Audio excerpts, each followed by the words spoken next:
और मैं आइंदा आने वाले दिनों में, हफ्तों में नहीं, वो सब पर्दे चाक कर दूंगा। मुझे फिक्र नहीं है।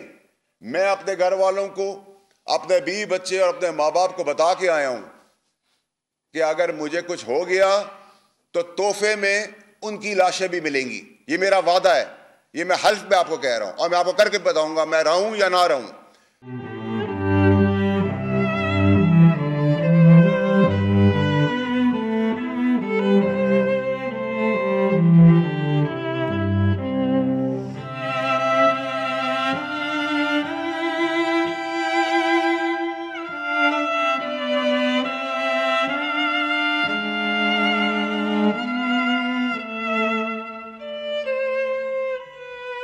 सबसे ज्यादा व्यूज, सबसे ज्यादा रील्स और सबसे ज्यादा रेटिंग के साथ बोल अब भी नंबर 1 पोजीशन पर बरकरार।